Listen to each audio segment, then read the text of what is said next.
I was born in Hungary. They call a little town Pasto. I had a beautiful family. We live peacefully. We have a beautiful life there. We don't bother nobody. Nobody bothered us, really. But the anti-Semitism was drum up, you know what I mean? I was only a little over 13 years old. We get in a camp.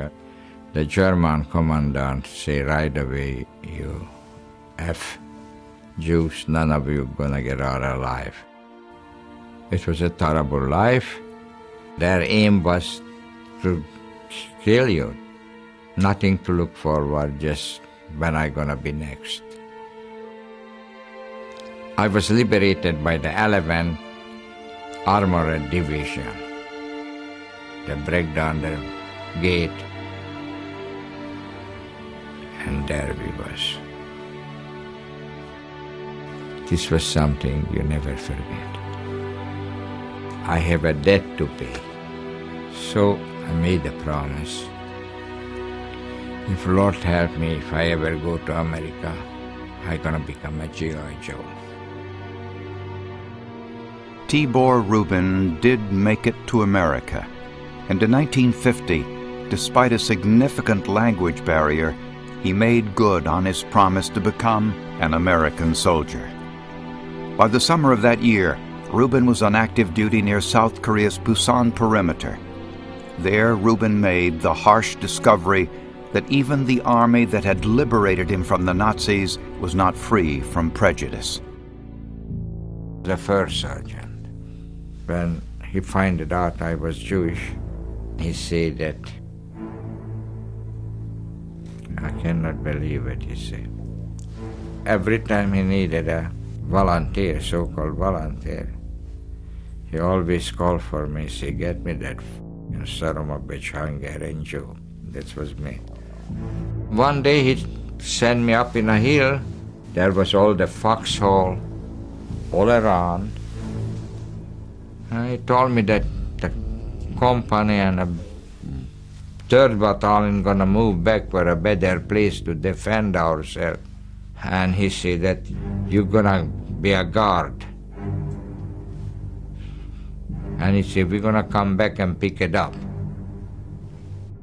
I figured they're gonna come tomorrow.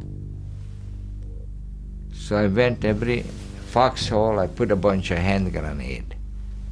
Then I have my M1 rifle.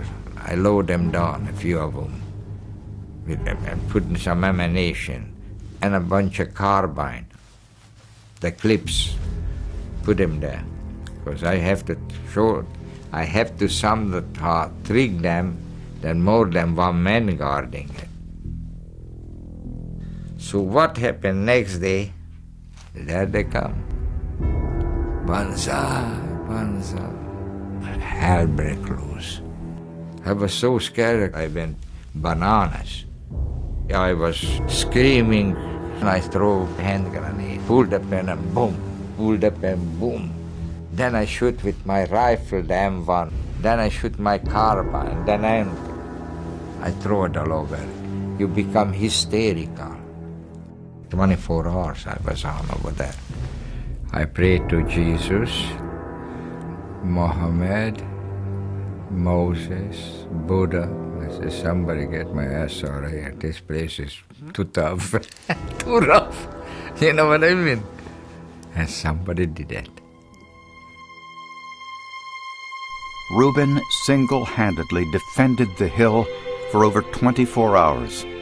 He incapacitated or killed a staggering number of Korean troops and slowed the remaining force to a standstill.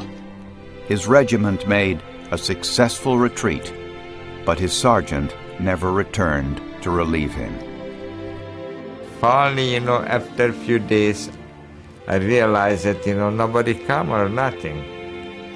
So I just walked down from the mountain, and there was loaded with dead and screaming North Koreans and everything. And, then I have the guilt feeling, what the hell I did here? I said, I kill even the enemy, but I kill somebody's father, brother, and all that, Thou shalt not kill. But then again, the truth is that if I don't kill him, he kill me, and vice versa, It's war. War is hell. So I went back. The sergeant see me all sweat. Hey, he said, look at that Jew here, Rubin. He looked like just took a Turkish bath. I said, well, I did more than that. I didn't want to become a hero, because to become a hero is not an easy thing. That was a surge. If he don't send me harm's way, I wouldn't be a hero. I want to show him we can fight and we bleed like anybody else and we die like anybody else. He actually made a hero out of me. For months after his return, the sergeant continued to send Rubin on impossible missions. Each time, he not only survived, but fought brilliantly, and each time the sergeant deliberately withheld his commendation. In the fall of 1950, Corporal Rubin was severely wounded and was captured by enemy troops. He chose to remain in a POW camp with his American comrades, despite Chinese offers to return him to his native Hungary. In the front line, even it is tough, but you are still a free man. When you become captured, you become a nothing. You don't have absolutely no rights, you're no more a human being. I already had that experience in a German camp. So I look at life different than a person who born here. You know what you're gonna go through, just you don't know how long it's gonna be.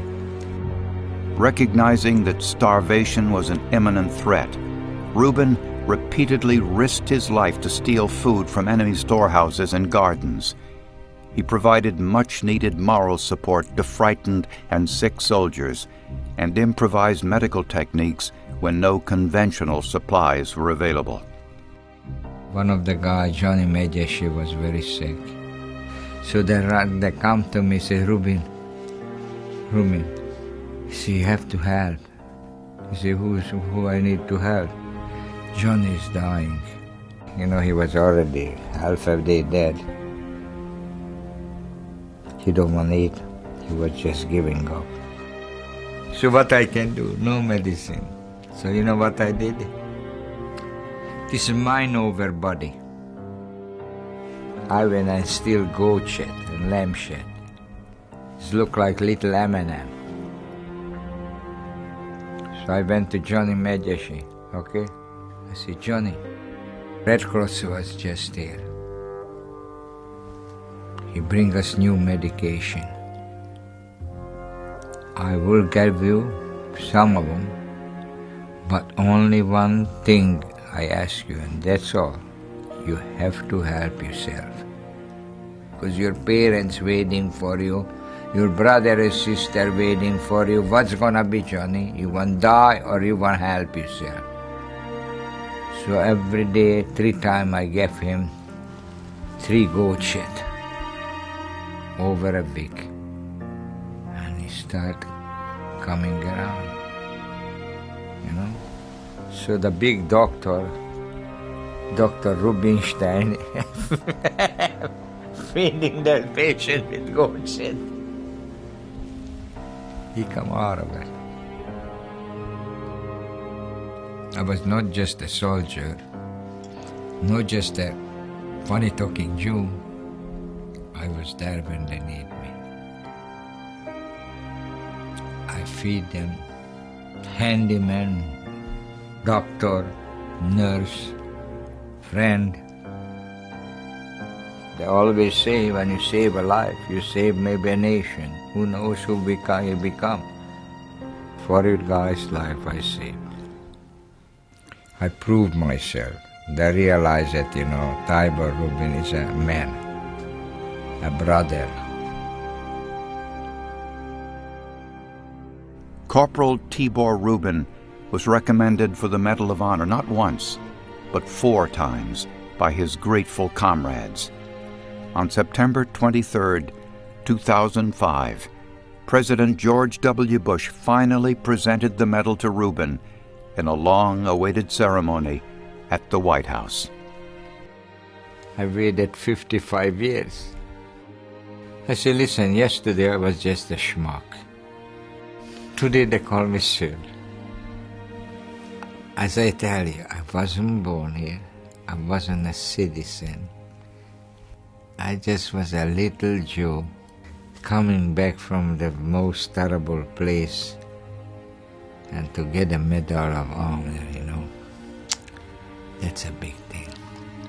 I never knew that I'm gonna be a super Jew. That's I'm joking. I throw a name for him for nothing. No, I'm not super. I'm just a regular guy. I made it. How I made it, the Lord only don't know. I don't even know.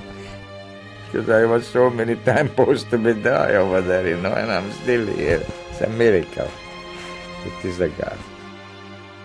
It is the best country in the world, and I'm part of it now.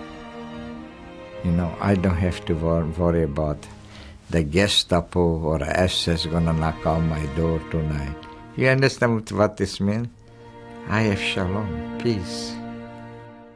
People die for it.